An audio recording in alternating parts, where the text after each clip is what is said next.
20 minutos de preguntas y seguidas, creo. Vamos a reunir el máximo número posible hasta que... y darles un par de minutos para responder. ¿Empiezas? Sí, sí, gracias a todos. Yo solo voy a hacer... podría preguntar a casi todos, ¿no? Pero solo voy a hacer una pregunta o comentario, o no sé, reflexión sobre la última presentación del MAS. No sé si hacerlo, bueno... Sí, en inglés. Okay. So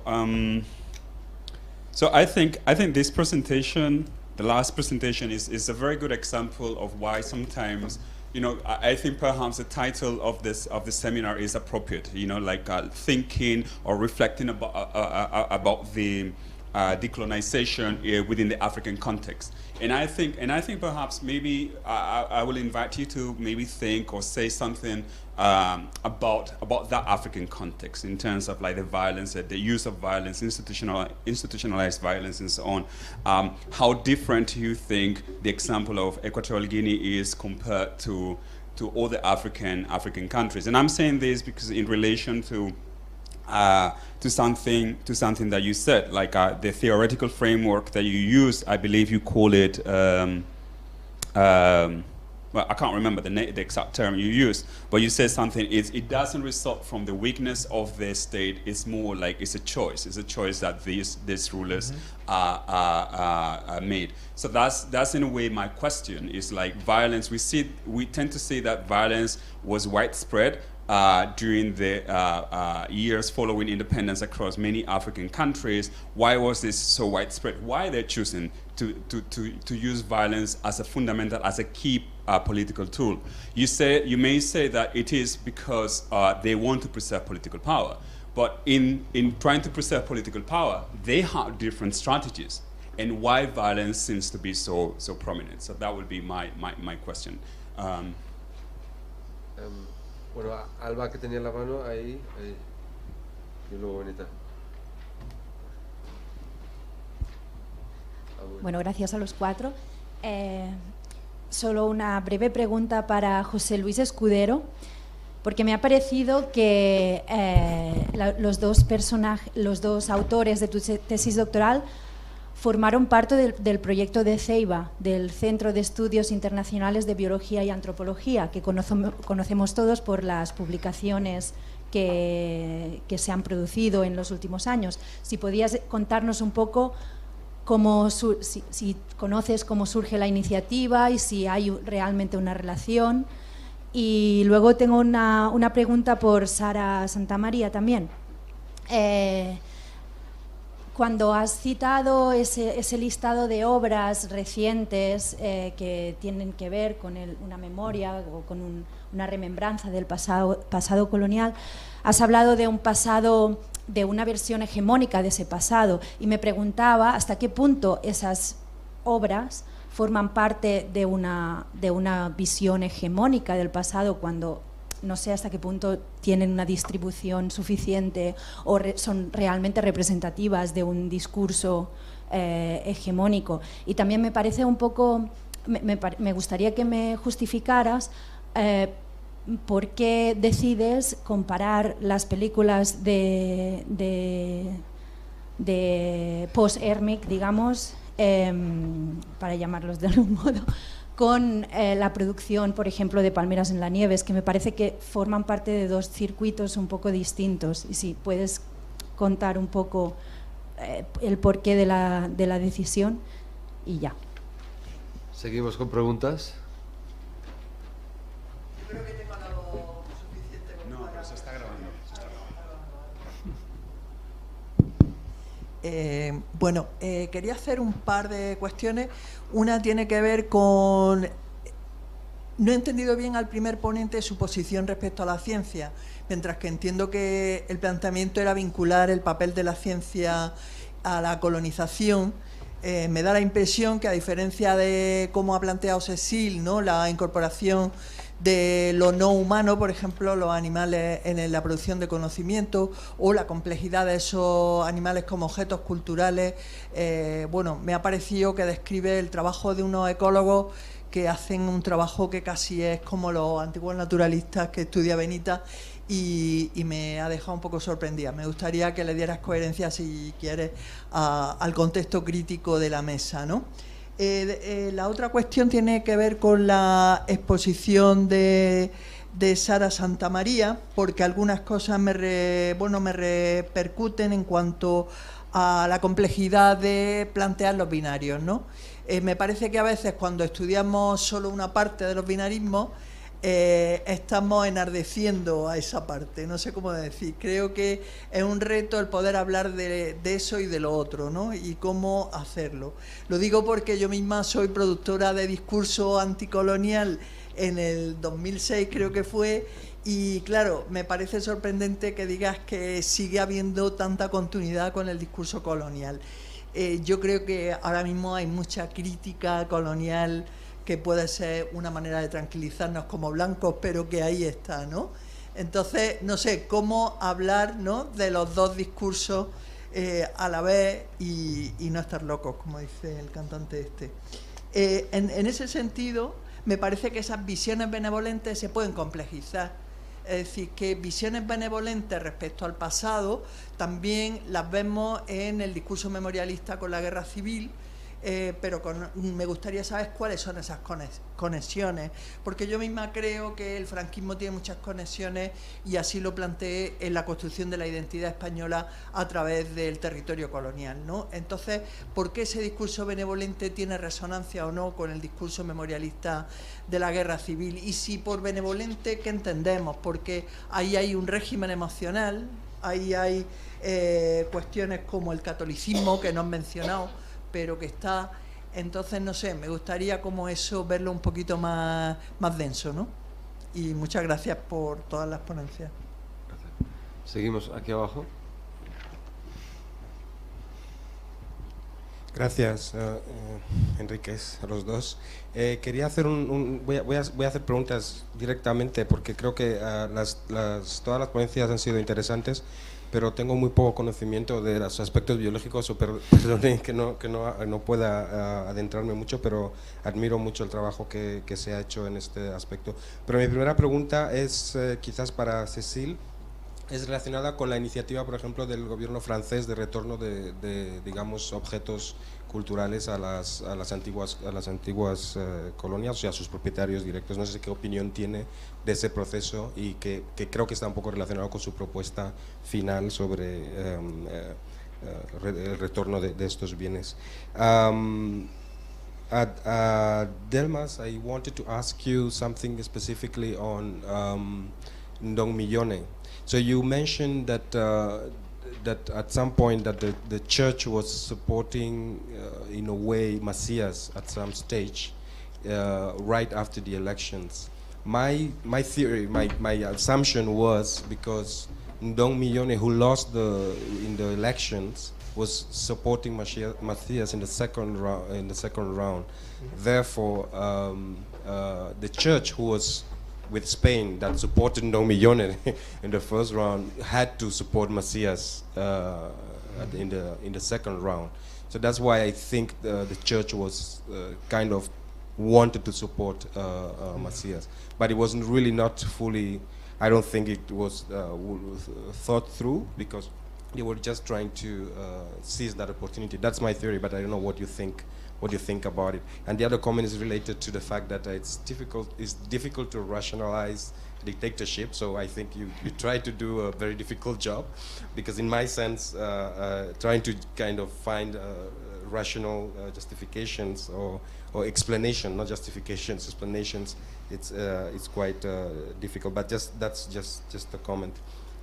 Y finalmente, para Sara, quería hacer un comentario sobre algunos de los personajes, ¿no? Yo en algunos escritos que he leído de muchos autores guineanos, sobre todo también, a veces efectivamente hay una especie de reduccionismo de la personalidad del digamos, el narrador local en algunos casos. No sé a qué se debe realmente, no sé si se debe a veces a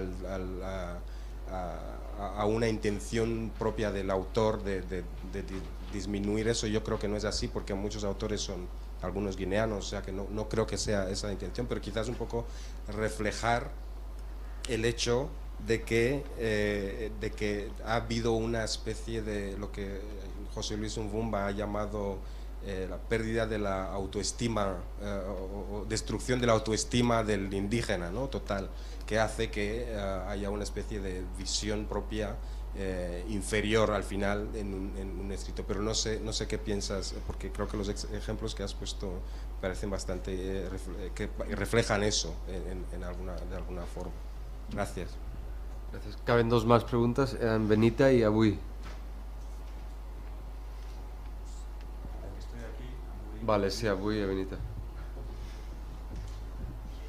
Sí, over the last speech, I don't know the name of speakers, but I want to express my appreciation of the last speech because I think it's one of the best introduction of Macias psychologist analysis and colonial violence in Africa. I think it's a real important speech and investigation. Congratulations, Uhuru. I want to tell you that Macias' analysis on Hitler is not from Macias. It's Xavier von Krumah spoke that, Malcolm X spoke that, Cabral spoke that, Winnie Mandela spoke that 2 years ago, and every African's real leaders talk about Hitler and his connections with African freedom. So thank you very much.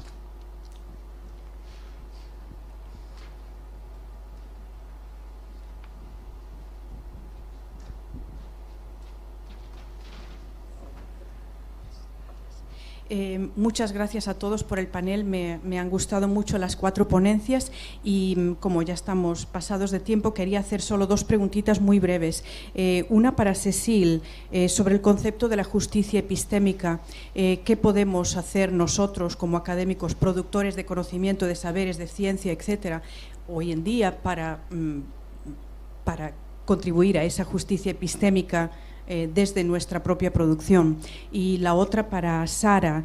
También me quedé un poquito sorprendida con la lista de obras que has citado al principio, Guinea en Patués, Yo soy aquel negrito de la África tropical, Aventura del Muni, etcétera, porque todos esos libros me parecía a mí que caían en categorías distintas y tenían distintos propósitos también, y me sorprendió contraponerlos a En Bini Cazadores de Imágenes y Un día vi 100.000 elefantes para el propósito que perseguías, porque estos 2 productos son en cierto sentido bastante similares al listado de obras antes citadas como oposición en ese binarismo, y por qué no recurrir pues a obras de autores guineanos, por ejemplo, que están reflexionando a través de su literatura sobre la propia colonialidad. No sé, estoy pensando en Autorretrato con un infiel, la novela de José Siale Yangani, o la novela La carga de Juan Tomás Ávila Laurel, o Las tinieblas de tu memoria negra de Donato Ndongo, etcétera. Entonces, ¿por qué elegir 2 proyectos, 2 productos generados en Barcelona, ¿no? Un día vi 100.000 elefantes y En Bini Cazadores de Imágenes, en lugar de obras ya con otro espacio de producción? Vale, 2 o 3 minutos si podéis, y a José Luis, perdón, solo 1, como te comiste 2 minutos. Empiezo yo. Vale, pero te corto en 1. Bueno, a Alba, que me preguntó respecto al proyecto Ceiba, yo no sé si exactamente si fue a instancia del proyecto Ceiba que fueron a Guinea, pero creo que no, por las conversaciones que tuve con Marta. Ellos fueron instancias de un curso que habían hecho de antropología física y se decidieron por la primatología entonces hacer este trabajo de campo. Pero allí conocieron o trabaron contacto con Yacine Creus y con su mujer, María Antonia, no recuerdo el apellido, y fue de ese conocimiento, supongo yo, que después ese trabajo se materializó, bueno, primero la tesis, que era lo que realmente le importaba a él hacer, pero luego tuvo esa expresión en el primer ejemplar, que era además pone en los libros que editó, que fueron poquitos, ¿no?, la editorial Ceiba, que dirigía Yacine Creus, eran series de antropología, y el número 1 es justamente esta especie de resumen de la tesis doctoral de Juan Pedro. Que también hay otro trabajo de la propia Marta, que sobre epidemiología reproductiva fan que también editó Ceiba. Y esta es la conexión. Y la segunda, sobre la pregunta aquí, sobre la relación, claro, habiendo unas interpretaciones tan críticas con respecto a la ciencia, bueno, no era este mi propósito, evidentemente, ya sé que se puede hacer, no sé, habría que remitirse, por ejemplo, a la obra de Donna Haraway, ya en Primate Visions, pues yo creo que ahí ya no sé si se puede decir más o aportar más tomando de base esa obra, ¿no? Pero, a ver, colonialismo me parece que no es una actividad científica la que fueron a hacer allí que se puede marcar, simplemente porque fue en 1989 y 1991. Es decir, ya no era en la etapa colonial. Si tal vez esta investigación hubiera sido durante la etapa colonial, podría marcarse en el ámbito de otros estudios, de otras investigaciones y análisis que hacen nuestros colegas tan sesudas, ¿no? Y con tantos datos sobre la sanidad o la educación de ese periodo. Pero justamente fue, bueno, casi prácticamente en el ecuador de estos 50 años de independencia, a no ser que se quiera caracterizar esto como neocolonialismo. Bueno, que yo ahí estaría dispuesto a discutir sobre esa base si pudiera ser así, pero en principio yo no lo miro con los ojos de la filosofía de la sospecha. En principio, ¿no? Me parece que eran personas que interesados sinceramente pues por los primates, porque es un objeto de estudio necesario. Bueno, está bien claro, los que conocen un poco también la antropología saben que las famosas trimates, Jane Goodall, Diane Fossey y Viriute Galdi, que fueron a hacer estudios con los primates a instancia de un antropólogo, un paleoantropólogo muy famoso que era Louis Leakey. Por lo tanto, la conexión entre la primatología, la antropología, los estudios humanos es indudable, ¿no? El que arroje luz sobre nuestro conocimiento sobre el ser humano. Seguimos con Cecil, justo a tiempo, gracias, a responder también. Gracias, quiero ser breve. Me preguntas cuál es mi opinión con respecto a las discusiones que por lo menos ahora han empezado de verdad, empezar los procesos de devolver objetos culturales, pero también biológicos, ¿no? Cráneos y muchas cosas más a países del África que podemos ver en Francia. Pues tiene que pasar, ¿ya? Pero tiene que pasar, como intenté de explicar, de una forma que invite que una vez estén de vueltas a países como la Guinea Ecuatorial, se allá encierren en el armario de algún nieto de alguna persona poderosa y se quedarán allá. Por lo cual habrá que acompañar esos trámites de unos esfuerzos políticos de construir allá las posibilidades de unos cambios sociales para que eso no pase. Y eso digo, esfuerzos políticos, no solamente económicos, pero claro, las dos cosas van vinculadas. Y lo que también quiero decir que en países, por ejemplo, como Alemania, está no solamente una falta de esa voluntad, sino que pasa lo contrario. Tenemos cosas como la famosa exposición de Humboldt, ¿no? Como se intenta otra vez de exponer esos objetos robados, aunque haya toda esa lucha en la calle, digamos, que protesta y que protesta desde hace bastante tiempo contra ello. Última cosa, el problema es que no solamente tenemos esos objetos en los museos que estén dirigidos por entidades estatales, sino también en colecciones privadas, y alcanzar allá es aún más difícil, pero necesario. Y yo creo que eso forma parte de los esfuerzos que tenemos que hacer, y ahora contesto a Vanita, para ir adelante con proyectos de justicia epistémica. Eso forma parte de eso. ¿Qué podemos hacer nosotros? Pues ir allá a la calle y soportar la lucha allá. Y pues ir a la calle y apoyar la lucha para cambios políticos al nivel más grande, ¿no? Y votar los partidos que estén por lo menos no impidiendo esos cambios. Pero también, claro, en la política que adoptamos cuando nosotros investigamos, pues ¿qué tipo de preguntas hacemos? ¿Y quién investigamos? Investigamos Iradier. Cuando investigamos Iradier, hablamos, como tú lo haces también, de su esposa, y cuando hablamos de su esposa, hablamos también de la persona que le limpiaba la ropa a la esposa.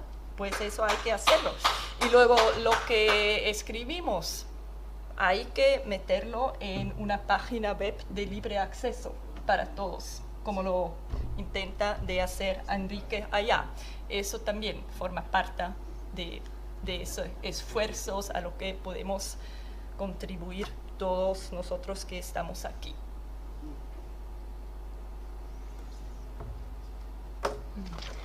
Bueno, yo voy a intentar hacer un comentario general a sabiendas de que no voy a responder a todos y a todas las personas que me habéis interpelado.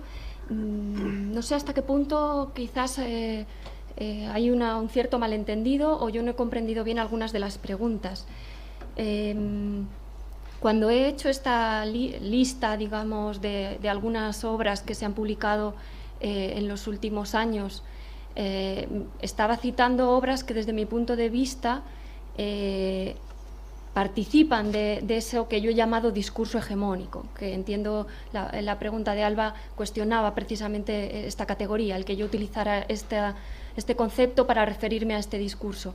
Y las tres películas sobre las que quería plantear aquí un primer análisis, desde mi punto de vista participan también de ese discurso, no las estaba contraponiendo a estas, las estaba tratando de insertar estas tres películas en ese discurso que es algo mayor y que atraviesa desde mi punto de vista todas ellas, a sabiendas de que hay especificidades, matices, contradicciones, etcétera. En relación con la cuestión de Palmeras en la nieve y por qué compararla con por ejemplo, Cazadores de imágenes o el Le Mal d'Afrique, es cierto que quizás Palmeras en la nieve no entra dentro de estos otros trabajos en los que yo hoy me quería enfocar, que hacen un homenaje de la figura del explorador de forma tan evidente. Pero creo que sí que tienen cosas en común y que en Palmeras en la nieve, a pesar de que las protagonistas del presente son mujeres, lo cual también es significativo y no hombres, bueno, creo que sí que tienen bastantes cosas en común, ¿no? A pesar de que sé que Invini es un proyecto que sin duda pretende visibilizar un pasado que ha estado silenciado y que tiene probablemente una voluntad anticolonial. Pero lo que yo quería señalar aquí, e incluir también mi propio trabajo, es cómo discursos anticoloniales, pese a nuestra buena voluntad, a menudo carecemos de las herramientas para subvertir realmente esas lógicas coloniales que yo he denominado y que sin duda no son las mismas que las de la colonia, pero lo que yo ya he dicho que quería enfatizar aquí son esas continuidades, a sabiendas de que las discontinuidades son numerosísimas.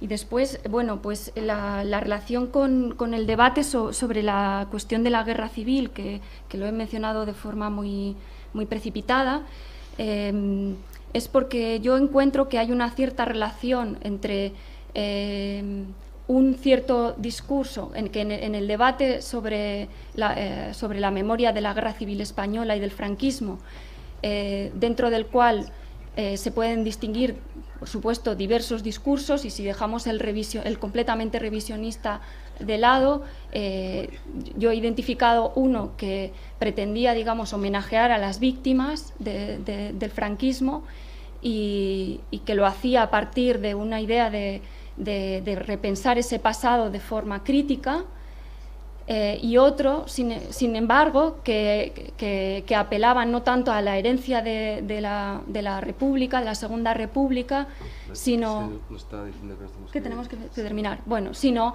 a una idea de la transición entendida como reconciliación. Lo que yo detecto es que en algunos de estos discursos, cuando se habla de reconciliación entre pueblos, veo un cierto paralelismo, porque están poniendo el énfasis en mirar hacia el futuro y no en mirar y no en revisar el pasado de forma crítica. Y sí, bueno, pues me dejo alguna para hablar después individual. Okay. Adelmas, un minuto. Okay, thank you. Thank you for your comments. About the question on the on the violence, the African context of violence from the state violence. Enrique asks why leaders choose violence instead of using other things to maintain in power. We have to notice that in the 60s we are in a context of independence. So many countries had their independence, but the real person who were fighting for the independence of the state were not put at the top. They were not elected as president or nominated as president. And you will see so many of those leaders were in another context of Cold War, when you had problems with your colonial master, who in the huge percentage were from the western side. You will see those presidents turning and going to the other side. You will see, like in Equatorial Guinea, you have Macias. When he had problems with Spain, he went to Russia, North Korea, and you know how violence were used in that side to rule. And I think they have copied so many things from them. And it is now that people are trying to use other ways to stay in power, like rigging elections, trying to pay for people to vote, and violence is still there, but they are changing their way of maintaining themselves on power. I think we'll have time to discuss with discuss also all other things after the panel. Thank you. Gracias.